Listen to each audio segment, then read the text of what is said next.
출애굽기 4장 1절에서 9절 말씀입니다. 찾으신 줄 알고 제가 봉독합니다. 모세가 대답하여 이르되 그러나 그들이 나를 믿지 아니하며 내 말을 듣지 아니하고 이르기를 여호와께서 내게 나타나지 아니하셨다 하리이다. 여호와께서 그에게 이르시되 내 손에 있는 것이 무엇이냐? 그가 이르되 지팡이니이다. 여호와께서 이르시되 그것을 땅에 던지라 하시매 그 땅에 던지니 그것이 뱀이 된지라. 모세가 뱀 앞에서 피하매 여호와께서 모세에게 이르시되 내 손을 내밀어 그 꼬리를 잡으라. 그가 손을 내밀어 그것을 잡으니 그의 손에서 지팡이가 된지라.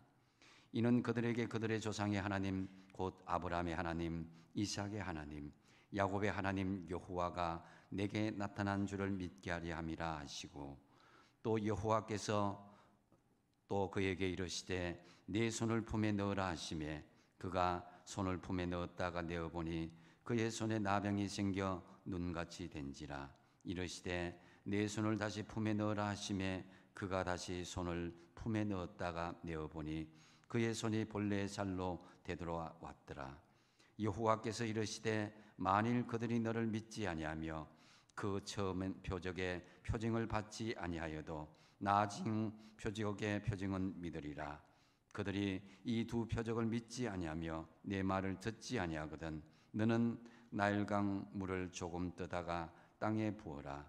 내가 떠온 나일 강물이 땅에서 피가 되리라. 아멘. 내가 누구인가?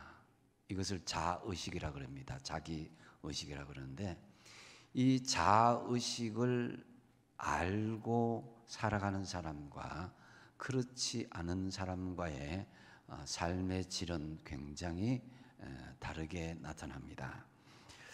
왕자와 거지라는 이 어릴 때의 동화책이 있는데요, 왕자가 거지의 옷을 입고 거지가 왕자의 옷을 입었는데, 그런데 겉모양은 달라졌지만 속모양은 그대로 행동하고 말하는 것을 볼 수가 있습니다. 그것은 바로 그 속에 왕자의 자의식 또 거지의 자의식이 남아있기 때문인 것입니다. 우리는 믿음 안에서도 분명한 이 자의식을 가지고 있어야 됩니다. 나오나가 부른 테스형 부르니까 그 소크라테스나, 저는 테스가 뭔지 몰랐어요. 근데 그게 알고 보니까 소크라테스인데, 소크라테스가 한 말이 뭐예요? 네 자신을 알라. 그래, 이제 그런 마음이, 이게 어떻게 보면은 자의식인 거예요. 우리 자신이 나는 누구인가라는 그 의식을 깨닫는데, 믿음 안에서 우리가 중요한 자의식이 뭐냐면은 나는 예수님의 십자가의 은혜로 용서받은 하나님의 자녀이다. 이 자의식이 분명히 있어야 되는 것입니다. 그래서 이 자의식이 한 단계 더 나아가면은 한번 따라하겠습니다. 나는 이 땅에서 하나님의 명령하신 목적을 수행하는 사명자이다. 예. 구원받은 하나님의 자녀라는 자의식과 함께 나는 하나님의 목적을 부여받은 하나님의 사명자이다라는 이런 자의식을 가지고 있을 때에 우리는 하나님의 자녀로서 하나님의 사명을 다하는 믿음의 자녀들이 될 것입니다. 그래서 하나님께서는 이 모세에게도 이런 자의식을 심어주고자 했습니다. 네가 누구인지, 네가 과연 어떤 목적으로 나아가야 되는지에 대해서 출애굽기 3장에 계속 말씀하고 있는데, 이 출애굽기 4장에 넘어와서도 이제 이 바로 왕에게 모세를 이제 보낸다는 이 말씀을 듣고 아직도 모세가 자의식이 부족했어요. 1절 말씀에 보니까 그렇지만 하나님 그들이 나를 믿지 아니하며 내 말을 듣지 아니하고 이러기를 여호와께서 내게 나타나지 아니하셨다 하리이다. 이 말 하면 어떡할래요? 이 자의식이 부족한 이 모세의 모습을 볼 수가 있습니다. 내가 가면 사람들이 뻔하게 나를 믿지 않고 이 사람들이 내 말에 콧방귀도 끼지 않을 것입니다. 네가 어떻게 하나님 만났냐? 증거 보여달라. 뭐 이렇게 나올 거라 이거예요. 그래서 이 모세는 막상 하나님의 부름을 받으니까 뒷걸음을 치고 있었습니다. 호렙산에서 그가 부름을 받고 소명을 받았지만 여전히 그의 자의식은 부족한 그런 모습을 보이고 있습니다. 여러분도 그렇잖아요. 만약에 지금 이 시국에 평소에 하나님을 위해서 나는 정말 하나님의 자녀로서 충성 다하겠습니다 하다가 갑자기 내가 정말 생명이 위협을 받을 정도로 아니면 내가 어떤 사회적인 지위를 잃을 정도의 입장에 놓이게 된다면은 우리의 자의식이 흔들리지 않고 하나님의 사명을 다하는 사명이 될 수가 있겠냐 이거예요. 흔들릴 수 있는 부분이 우리에게 분명히 있을 것이다 라는 거죠. 그래서 모세의 소명 참 부담이 되고 또 막상 그에게 닥치게 되니까 막 이렇게 두렵고 떨리는 마음을 가지는 것을 볼 수가 있습니다. 그래서 제가 누굽니까? 하나님이 누굽니까? 또 이스라엘 백성이 저를 믿겠습니까? 하는 그런 질문을 자꾸 모세가 하나님께 하게 되죠. 그러자 하나님께서는 2절에 즉각 응대하는 것을 볼 수가 있습니다. 그게 뭐냐면은 내 손에 있는 것이 무엇이냐. 이 질문에는 질문으로 답하는 것을 볼 수가 있습니다. 그리고 현실적인 문제 제기를 한 모세에게 현실적인 답으로 하나님께서 응답하시는 것입니다. 이 모세가 네 손에 쥐어진 것이 뭐냐 할 때 손에 쥐어진 것이 뭐예요? 지팡이, 막대기가 달랑 하나 있는 거예요. 원래 모세의 손에는 뭐가 쥐어져야 됩니까? 애굽 왕자의 홀이 쥐어져 있어야 돼요. 그러니까 왕자의 지팡이에서 볼품 없는 그런 나무 막대기 지팡이를 딱 보니까 어떤 생각이 드냐면은 지금 모세의 자신의 초라한 모습을 볼 수가 있었습니다. 실제적으로 숨기고 싶은 그 모습을 하나님께서 전곡을 탁 찌른 거죠. 그게 뭐냐면은 모세가 지팡이를 보는 순간 자신이 저질렀던 살인죄, 그리고 유배생활, 광야 유배생활, 그리고 아무리 노력해도 안 되는 그 자포자기의 삶들, 지금까지 80을 살아오면서 막 성공한 건 없고 실패한 인생의 그런 역경의 과정들, 무의미한 그런 삶의 그런 생활들, 처가살이했던 그런들, 또 기껏해야 늙은 양치기, 그 마른 막대기를 바라보면서 그 처지가 보여지게 된 것입니다. 그래서 하나님께서 말씀하신 네 손에 있는 것이 무엇이냐, 이것은 우리의 치부를 하나님께서 딱 건드리는 거예요. 하나님의 사명 앞에서. 여러분, 그래서 나는 감추고 싶고 아닌 척 하고 싶은데 하나님께서는 나의 부족하고 연약한 부분들, 현실적인 그런 부분을 딱 건드리면서 네 손에 있는 것이 무엇이냐 이렇게 물읍니다. 그래서 여러분, 하나님의 사명을 받을 때에 우리가 제일 중요한 것 중에 하나가 포장하지 않고 있는 모습 이대로 하나님께 나아가는 것입니다. 하나님은 우리가 어떤 외형적인 이 자랑이나 명예나 권세나 사람들이 알아주는 것, 이 소명을 받을 때 아무런 소용없습니다. 내 손에 있는 것, 그걸 가지고 나오기를 원하시는 거예요. 그리고 하나님께서는 첫 번째 명령을 하십니다. 첫 번째 명령이 뭐냐면은 지팡이를 던지라, 이 명령을 하십니다. 3절에 그것을 땅에 던지라 이렇게 말씀하는데, 다시 말씀드리지만 모세의 지팡이가 뭐라고 그랬습니까? 이제까지 자신을 지탱해온 삶의 방식, 인간적인 방식을 집어 던지라는 거예요. 모세는 살인자였고 도망자였고 은둔자였고 실패자였고 낙오자의 삶을 살았습니다. 우리 인생, 하나님 없는 인생이 하나님 앞에 사명을 받을 때에 이런 상처받고 찢긴 모습 그대로 나아가는 것, 이것을 하나님께서는 이제는 그것을 땅에 집어 던지라고 말씀하고 있습니다. 생존의 노예가 되었고 또한 욕망의 노예가 되었고 죄의 노예가 되었고 상처의 노예로 살아온 과거의 삶을 청산하라, 그것과 결별하라는 것입니다. 하나님을 따르는 사람들은 이러한 지팡이를 버릴 수 있어야 되는 것입니다. 새로운 삶을 원한다면은 과거의 습관적인 그런 잘못된 모습들을 계속 지팡이를 만지작거린다면 그건 안 되겠습니다. 지팡이를 버리지 않으면은, 즉 과거의 삶을 청산하지 않으면은 주님과의 새로운 삶, 그 사명자의 삶을 이행할 수가 없게 되는 것이죠. 인간적이고 세상적인 방식을 버리지 않으면은 하나님께서 우리에게 할 수 있는 일들이 별로 없습니다. 그래서 지팡이를 버린다는 것은 한편으로 우리에게 두려움을 줄 수도 있습니다. 그간에 평생 가지고 왔던 삶의 방식이 있잖아요, 그죠? 그걸 버린다는 건 결코 쉬운 일이 아닙니다. 그래서 자기의 삶의 방식, 그런 것에 대해서 버린다는 것은 두려움이 오고 불안감이 밀려올 수가 있다는 것입니다. 차라리 이제 이스라엘 백성들처럼 하나님 노예 상태에서 그냥 지내는 게 나았을 텐데, 먹고 사는 문제는 별로 이상이 없었는데 라고 광야에서 외치던 이스라엘 백성들의 노예 근성, 이것을 집어 던지라 하는 것을 미리 예고하신 것이죠.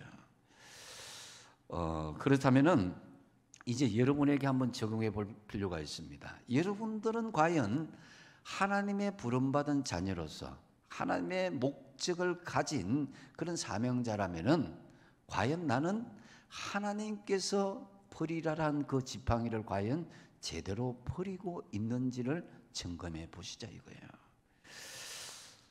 이제 그것을 집어 던지라 했는데 자꾸만 그것을 만지작거리고 그래도 이전에 할 때는 그게 좋았는데 라고 하는 그런 것, 분명히 잘못된 것인 줄 알면서도 그 지팡이를 버리지 못하는 미련이 있지 않냐 이거예요.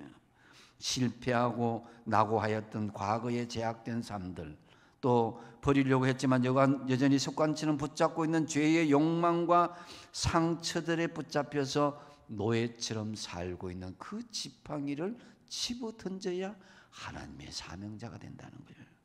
하나님께서 이제 명령하십니다. 우리에게 한번 따라하겠습니다. 사랑하는 나의 자녀, 거룩한 하늘의 소명을 받은 사명자들아, 너의 지팡이를 던져라. 아멘. 이 말씀, 이 명령에 우리가 순종할 때 우리는 하나님의 사명자의 발걸음을 딛게 될 것입니다. 그러고 난 뒤에 하나님 두 번째로 명령하십니다. 꼬리를 잡으라, 이렇게 말씀하십니다. 4절에 내 손을 내밀어 그 꼬리를 잡으라고 하시는데, 뱀은 뭘 잡아야 돼요? 뱀 잡는 사람들 있잖아요. 머리를 잡아야 돼요. 군대에서 아주 뱀을 잘 먹는 사람이 있고 뱀을 잘 잡는 사람을 봤는데, 보니까 머리를 잡아서 뱀 껍질 여기 뭐 하더만 그냥 쫙 당기니까 그냥 뱀이 꼼짝을 못해요. 근데 뱀 꼬리를 잡는 것은 어떤 요소가 있어요? 위험한 요소가 있다라는 것입니다. 그래서 뱀 꼬리를 잡는 것은 바로 용기를 내라. 위험을 감수하더라도 담대하게 모험을 하고 하나님을 믿고 나가라는 거예요. 세상적으로 보면은 미련한 것 같고 보잘것없는 것 같지만은 하나님의 부르심에 따라서 가보라는 거예요. 이것은 모험이고 모험이기에 용기를 필요로 하는 것입니다. 여리고성을 돌아서 함성을 외칠 때에 여리고성이 물러지리라. 이건 용기가 필요한 거예요. 하나님께서 명령하신 것 중에는 터무니없는 그런 보여지는 것이 많습니다. 오병이의 사건도 그렇고 다윗의 물맷던 사건도 그렇고 인간의 힘으로 도저히 할 수 없는 뱀의 꼬리를 잡는 그런 위험을 감수하는 순간 하나님의 역사는 드러나게 된다는 것입니다. 그래서 희생이 없이는 열매가 있을 수가 없는 거예요. 예수님도 마가복음 10장 45절에 인자가 온 것은 섬김을 받으러 온 것이 아니라 도리어 섬기려 하고 많은 사람들의 대속물로 주려 함이니라. 할렐루야. 주님께서 위험을 감수하고 희생물이 되셨기에 우리는 구원의 은혜를 누리게 된 것입니다. 에스더가 이스라엘 백성들이 절대절명의 위험 순간에 있을 때 어떤 꼬리를 잡았어요? 죽으면 죽으리라. 그런 꼬리를 잡는 마음으로, 뱀의 꼬리를 잡는 마음으로 나갔을 때에 하나님의 기적의 역사가 일어나게 된 것입니다. 그래서 모세가 그 지팡, 그 뱀의 꼬리를 잡으니까 어떻게 되세요? 뱀이 지팡이로 변했습니다. 이것은 또 무엇을 의미하겠습니까?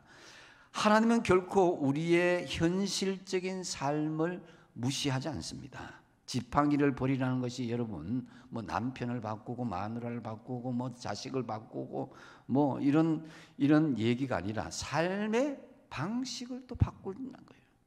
물론 평생 길들여진 삶의 방식, 사고 방식도 있고 감정적인 방식까지도 바꾸기는 쉽지는 않습니다. 그러나 힘들더라도 용감하게 그것을 버리고 나면은 하나님은 우리의 일상을, 뱀 같은 일상을 하나님의 붙잡힌 일상으로 바뀌어주는 거예요. 그래서 전에는 아무렇지 않게 지나가던 나무 한 그루, 풀 한 포기, 심지어는 내가 호흡하는 이 공기까지도 아름답게 느껴지고 감사하게 느껴지고 기쁘게 느껴지는 것으로 변화되는 거예요. 무엇보다도 하나님께서 모세에게 뱀을 잡으라 하신 것은 모세의 빈손을 능력의 손으로 바꾸고자 하는 그런 은혜가 주어졌던 것입니다. 그것은 바로 예수 그리스도의 십자가를 예표하는 것이 됩니다. 그래서 원래 십자가는 죄와 심판과 사망을 의미했지만은 하나님의 아들 예수님이 대신 지심으로 우리에게 구원의 영생의 길이 열렸다라는 것입니다. 우리의 두려움과 고통, 이것이 해방되는 역사가 되어진 것입니다. 십자가를 붙잡는 것, 이것이 우리에게 고난이 되고 아픔이 되고 위험이 되지만 그것이 결국 우리에게 구원의 역사, 우리의 올가먹는 그 모든 것들이 자유함을 받는 그런 역사로 변화된다라는 것입니다. 그래서 모세가 뱀의 꼬리를 잡은 것처럼 우리 또한 예수 그리스도의 십자가를 붙들게 되면은 십자가의 구원의 능력을 얻게 된다라는 것이죠. 좀은 위험한 현실일지라도 여러분 용기를 가지고 담대하게 그 위험이라도 우리의 십자가를 붙드심으로 구원의 능력을 얻는 사명자가 되시기 바랍니다. 그리고 세 번째로 하나님께서 명령하십니다. 손을 품에 넣으라 이렇게 말씀하시죠. 이제 하나님께서 명령하신 대로 위험한 현실 속에서 용기를 가지고 담대하게 십자가를 붙잡고 막 위험하더라도 그렇게 신앙생활 하니까 하나님의 능력을 체험합니다. 기적도 체험하고 성령의 각종 은사도 체험하고 막 기쁨과 감사가 넘치고, 전에는 막 배부른데도 항상 불평불만이었는데 이제는 배가 고파도 감사하고 기쁨이 넘치고 마음에 막 간정이 막 넘쳐나고 다른 사람들에게 예수의 복음을 전하는 그런 은혜의 삶으로 바뀌게 된다 이거예요. 그래서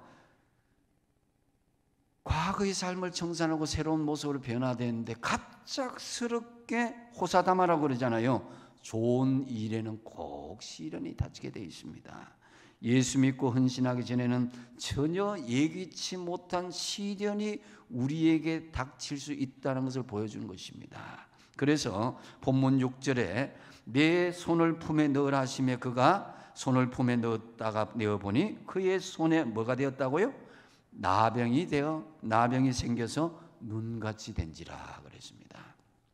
그래서 여러분 주님 주신 말씀대로 순종하고 기대감을 가지고 하나님 말씀에 탁 순종해서 주님 무엇이든지 하겠습니다 하고 품에 딱 넣었습니다. 그런데 끄집어 보니까 손이 어떻게 되세요?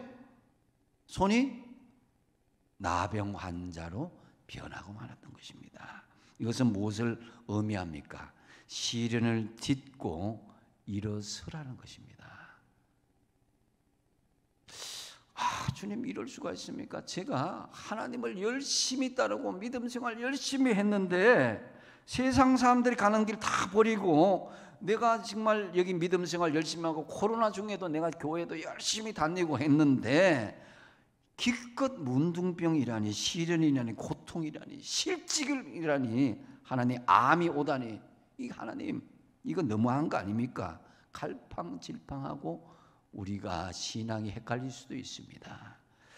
그래서 하나님께서 그 앞서 5절에는 어떻게 말씀하시냐 하면은 이는 그들에게 그들의 조상의 하나님 곧 아브라함의 하나님 이삭의 하나님 야곱의 하나님 여호와가 내게 나타난 줄을 믿게 하려 함이라. 다시 말씀드려서 자신이 지금까지 이스라엘 지켜주신 하나님이었다는 것을 하나님 자신이 모세에게 믿도록 하는 거예요. 너에게만 지켜주신 하나님이 아니라 너의 조상 대대로 하나님께서 지켜주시고 이끌어주신 도와주신 하나님이 너를 못 도와주겠냐 하는 그런 의미로 말씀해 주시는 거예요.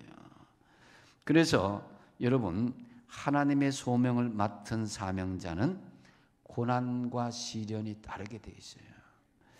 로마서 8장 17절 18절이 그것인데요. 같이 한번 읽어보겠습니다. 시작. 자녀이면 또한 상속자 곧 하나님의 상속자요 그리스도와 함께 한 상속자니 우리가 그와 함께 영광을 받기 위하여 고난도 함께 받아야 할 것이니라. 생각하건대 현재의 고난은 장차 우리에게 나타날 영광과 비교할 수 없도다. 할렐루야. 그래서 하나님의 자녀, 하나님의 상속자가 되었으면, 하나님의 사명자가 되었으면은 그와 함께 영광을 받기 위해서 무엇도 함께 받아야 된다고 그랬습니까? 고난도 함께 받아야 된다. 그러면서 현재의 고난은 장차 나타날 영광과 좋게 비교할 수 없다는 거예요. 이와 유사한 말씀이 베드로전서 1장 7절 말씀인데 이 말씀도 한번 같이 한번 읽어보겠습니다. 시작. 너희 믿음의 확실함은 불로 연단하여도 없어질 금보다 더 귀하여 예수 그리스도께서 나타나실 때에 칭찬과 영광과 존귀를 얻게 할 것이니라. 아멘. 여러분 이상하게 생각하지 마십시오. 하나님의 사명자로 부름받은 사람들이 시련이 올 때, 고난이 올 때에, 어떤 아픔이 올 때에 오히려 하나님의 사명자로서 흔들리지 않고 믿음으로 승리하시기 바랍니다. 그리고 난 뒤에 하나님께서 다시 명령하시죠. 네 번째 명령이 뭡니까? 다시 품에 넣으라. 이렇게 말씀하십니다. 그래서 모세는 갑작스런 나병이 생겨서 막 실망이 생깁니다. 내가 하나님을 열심히 따랐는데, 내가 예수를 열심히 믿고 순종했는데, 하나님 앞에 뭐 잘못한 것도 없는데 나에게 고난이 생기고 어려움이 생기고 고통이 생겼다 이거예요. 그럴 때가 있잖아요. 힘든 줄도 모르고 밤낮 없이 주의 일을 합니다. 막 새벽 이슬이 맞도록 막 기도합니다. 그래도 지칠 줄 모릅니다. 그래서 그런데 어느 순간에 우리 몸에 질병이 오고 경제적인 어려움이 오고 가정의 시험이 들고 예상치 못한 사고가 닥치게 되는 거예요. 그래서 스스로 지칩니다. 어떤 사람도 하나님 내가 열심히 믿었는데 지칩니다. 신앙생활이 이렇게 힘든 줄 몰랐습니다. 이럴 줄 알았으면 아예 이만큼 나서지 않았을 텐데 라고 마음에 후회하는 사람까지 생기는 거예요. 그래서 그런데 보십시오. 하나님은 그 은총을 예비해 주신 것을 믿으시기 바랍니다. 고난이 전부가 아니에요. 다시 내 손을 품에 넣어라. 그래서 어느 틈인가 내 손에 있었던 나병이 순식간에 사라지는 역사가 있게 된 거예요. 그 세 살이 다시 깨끗하게 된 것인데, 이 시련을 통해서 우리가 영적인 정화가 되어진 거예요. 하나님은 예수를 열심히 믿더라도, 하나님의 사명자를 부름받았더라도 그 중간에 온전한 하나님의 사명자인지, 또 그 안에서 초심의 마음을 잃어버리지 않았는지를 다시 점검하기 위해서 다시 우리에게 정화하는 그런 기간들이 있습니다. 그래서 시편 기자는 이렇게 고백합니다. 시편 119편 67편에 이렇게 고백합니다. 같이 한번 읽어보겠습니다. 시작. 고난 당하기 전에는 내가 그릇 행하였더니 이제는 주의 말씀을 지키나이다. 이제 아픔을 겪기 전에는 막 철이 없었는데 이제는 철이 들고 나니까 하나님 아버지의 말씀을 지키게 되더라는 거예요. 우리가 부모의 말씀을 어릴 때는 참 빼딱하게 듣고 말 잘 안 듣다가 자식을 낳고 난 뒤에 그때 부모님의 말씀이 그런 뜻이었구나 깨닫는 경우가 있잖아요. 예, 마찬가지로 또 시편 119편 71편에 또 이렇게 말씀하고 있습니다. 한번 같이 한번 읽어보겠습니다. 시작. 고난당한 것이 이로 말미암아 내가 주의 율례들을 배우게 되었나이다. 고난당한 것이 아픔이고 저주고 막 나에게 불행이다 이게 아니라 고난당한 것이 유익이라는 그런 성숙된 믿음의 정화가 된다는 것을 하나님께서 보여주시는 거예요. 그래서 하나님은 사명자에게 시련도 주시지만 분명히 회복을 주신다라는 것을 믿음을 가지시기 바랍니다. 그래서 로마서 5장 3절 4절 말씀에 다만 이뿐 아니라 우리가 환난 중에도 즐거워하나니 이는 환난은 인내를, 인내는 연단을, 연단은 소망을 이루는 줄 안다. 이렇게 고백하고 나가는 것입니다. 이것은 정말 내가 정화되고 새롭게 된다는 건 이것은 이전에 나와는 다르게 완전히 성숙된 믿음의 한 단계가 업그레이드 된 그런 모습을 이야기하는 것이죠. 그래서 하나님의 은총으로 나 자신을 정말 하나님의 감격과 은혜 속에 그 농익었다 그러잖아요. 그죠? 정말 신앙이 깊은 고난 가운데에 하나님의 은혜를 깊이 깨닫고 아픔 중에 더 기쁨을 느낄 수 있는 그것을 볼 수가 있습니다. 우리가 김장을 이렇게 담그되 저는 신김치를 좋아하는데 저희 집사람은 생김치를 좋아해요. 생김치도 맛있지만은 신김치는 이렇게 깊은 숙성된 맛이 있잖아요. 그죠? 예수를 믿으면은 깊은 숙성된 맛이 어디서 나오느냐? 고난 가운데 하나님의 은혜를 체험할 때 그 깊은 숙성된 맛이 나오는 것입니다. 그래서 정말 하나님께서는 이 지팡이가 뱀으로 변했다가 다시 지팡이가 뱀이 지팡이로 변한 표적을 보이시고 또 품에 넣었다가 나병이 되었다가 나병이 다시 치유되는 역사를 이렇게 보이면서 하나님께서는 우리에게 회복과 치유의 역사를 보인다 하면서 그것을 바로 왕에게 전해라. 근데 만약에 이것까지도 듣지 않으면은 마지막 결정적으로 이제 세 번째 표적을 내가 보일 것이다 라고 8절에 말씀하시고 그리고 다섯 번째로 또 명령하시죠. 다섯 번째 마지막의 명령이 뭐냐면은 물을 땅에 부어라 이렇게 말씀하십니다. 9절에 보니까 그들이 이 두 이적을 믿지 아니하며 내 말을 듣지 아니하거든 너는 나일 강물을 조금 떠다가 땅에 부어라 내가 떠온 나일 강물이 땅에서 피가 되리라 이렇게 말씀합니다. 물이 피로 변하는 것 완전한 질적인 변화를 나타내는 거예요. 예수님께서 이 가나 혼인잔치에 물이 포도주가 되게 한 그 역사와 같은 것입니다. 그래서 이것은 정말 나일 강은 애굽인들이 신으로 숭배하고 자랑하는 강인데요. 그런데 하나님께서 그 강물이 피가 되어버리게 한다. 애굽인들이 숭배하는 신들은 아무런 능력이 없는 허상이라는 것을 보여주시는 것입니다. 그런데 그것을 또 한편으로는 피로 물들인다는 것은 예수 그리스도의 보혈의 피를 또 의미하는 거예요. 제가 대학 시절에 늘 구호로 외치던, 선교단체에서 외치던 구호가 생각나는데요. 그리스도의 피를 뿌려서 이 땅에 푸르고 푸른 그리스도의 계절이 오게 하자 막 했던 그런 기억이 납니다. 히브리서 9장 22절 하반절에 피 흘림이 없은즉 뭐가 없다고요? 사함이 없다.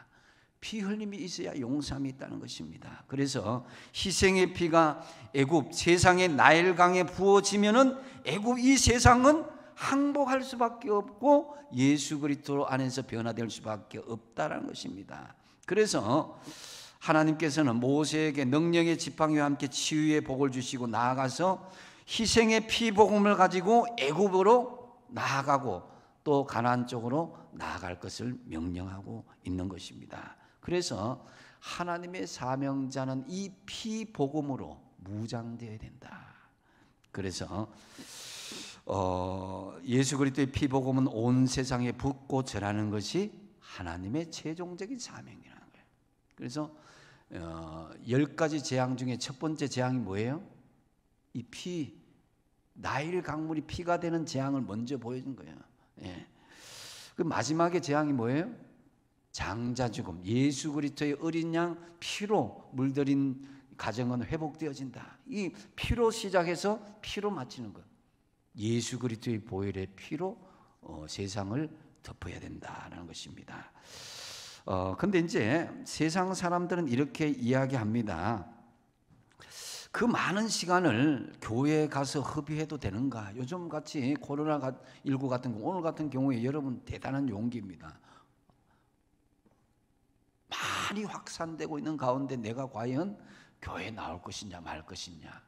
저는 나오지 않는 사람들은 뭐 어떻게 그렇게 하는 소리가 아니라 나온 여러분에게 말씀드립니다. 여러분들이 그런 갈등이 있지 않습니까? 다른 사람들 교회 나오는 것 또 의심스럽고 또 전염될 수도 있는 거 이거 할 수 있는데 내가 왜 이 자리에 나와야 되느냐? 사단은 이 바로 왕이 이렇게 이야기합니다. 너희들 광야에서 제사를 지내도록 하겠는데 너무 멀리는 가지 말라. 이 말을 하거든요. 이게 뭡니까? 하나님의 피복음에서 드리는 온전한 제사의 자리로 나가지 마라. 적당하게 세상과 하나님과 겸하여서 드리는 것도 괜찮지 않냐. 그래서 광야에 가서 제사를 지나더라도 소와 양과 염소는 가져가지 말라. 희생 제물은 가져가지 말라. 예수의 십자가의 보혈을 의미한 거예요. 희생 제사를 의미한 거예요. 그냥 적절하게 인본주의적으로 예수 그리스도의 피 복음이 없이 내 생각대로 내 가치관대로 하나님을 믿을 수도 있지 아니하냐. 착한 일을 하면 되지 않느냐. 이렇게 이 복음을 변질시키는 일들이 우리에게 있을 수도 있다는 것입니다.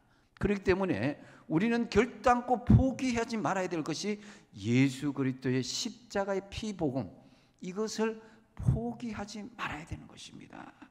그래서 에베소서 4장 22절에서 24절 같이 한번 읽어보겠습니다. 시작. 너희는 유혹의 욕심을 따라 썩어져가는 구습을 따르는 옛사람을 벗어버리고 오직 너희의 심령이 새롭게 되어 하나님을 따라 의와 진리의 거룩함으로 지으심 받은 새 사람을 입으라. 아멘. 여러분, 우리 인생에 있어서 참 하나님의 사명자로 나선다는 것 결코 마지막 완주까지는 쉽지 않은 과정입니다. 마지막 완주에 예수 그리스도의 피복음이 이 세상에 완전히 스며들기까지 우리가 그 사명을 다하기까지는요 결코 쉬운 과정은 아닙니다. 그렇지만은 하나님께서 우리에게 지금도 응원하여 주신다는 것을 믿으시기 바랍니다. 성령으로 함께 하시고 하나님 말씀으로 함께 하시고 하나님께서 우리를 통해서 우리의 주어진 이 자리가 사명의 자리임을 잊지 말라고 지금도 말씀하는 것입니다. 이제 말씀을 맺습니다. 여러분, 우리는 어느덧 2021년을 바라보고 있습니다. 이제 신년도에 일할 하나님의 일꾼 사명자들이 오늘 이제 일꾼들이 발표되었습니다. 특별히 어떤 직분이나 주어진 일들 여러분 미루지 마십시오. 특별히 하나님께서 주신 사명이다 생각하고 소명의식을 가져야 됩니다. 누구가 사람이 목사가 어떤 집사님이 권사님이 나를 권면해서 이 자리에 세웠다 그렇게 생각하지 마십시오. 저는 제가 세워진 이 자리가 하나님이 세우신 자리를 확실히 믿습니다. 그렇기 때문에 저는 이 사명의 자리가 귀한 줄 압니다. 여러분의 그 자리도 가정이든지 일터든지 교회의 어떤 직분이든지 그 자리가 귀한 것입니다. 사단은 항상 우리에게 속삭입니다. 내일 해라. 다음에 할 수 있다. 환경이 되면 해라. 이렇게 이야기합니다. 야고보서 4장 13절 14절 말씀 한번 읽어보겠습니다. 시작. 들으라. 너희 중에 말하기를 오늘이나 내일이나 우리가 어떤 도시에 가서 거기서 1년 머물며 장사하여 이익을 보리라 하는 자들아, 내일 이 일을 너희가 알지 못하는도다. 너희 생명이 무엇이냐? 너희는 잠깐 보이다가 없어지는 안개니라. 여러분, 우리가 계획해서 오늘 이럴지라도 내가 1년 동안 열심히 돈 벌고 뭐 계획하고 그렇게 하고 나중에 열심히 하면 되지 뭐. 잠깐 보이다가 없어지는 안개와 같은 인생입니다. 오늘이 중요한 거예요. 오늘이 중요한 거예요. 그래서 오늘 주님은 어떤 모양으로 주시든지 여러분을 사명자로 세워주셨습니다. 하나님의 구원받은 자녀라면 누구든지 사명자로 세워주셨다 이거예요. 그러면 오늘 5가지 이 명령을 통해서 주시는 말씀을 다시금 보면은 첫 번째는 뭐예요? 지팡이를 던져야 됩니다. 과거에 죄악된 사람들, 과거에 얽매인 그런 마음들을 다 집어 던져야 돼요. 십자가에 집어 던져야 돼요. 두 번째 뭘 잡으라? 꼬리를 잡으라. 위험과 실수를 감수하게 될 때 능력이 임하, 십자가의 능력이 임하게 되는 거예요. 세 번째는 뭐예요? 손을 품에 넣어라 그랬어요. 하나님의 사명자로 부름을 받았다면 예상치 못한 나병, 예상치 못한 고난, 예상치 못한 어려움이 닥칠 수도 있다는 거예요. 그 다음에 뭐예요? 다시 품에 넣었으니까 그렇게 되니까 어떤 시련과 고난도 하나님께서 분명히 회복하여 주시고 새롭게 해주신다. 그러므로 물을 땅에 부어라. 이게 뭐예요? 죄로 물든 세상에 그리스도의 복음의 피를 전파하는 사명자가 되라라는 거예요. 참으로 하나님의 충성스러운 사명자가 다 되시기 바랍니다. 기도하겠습니다.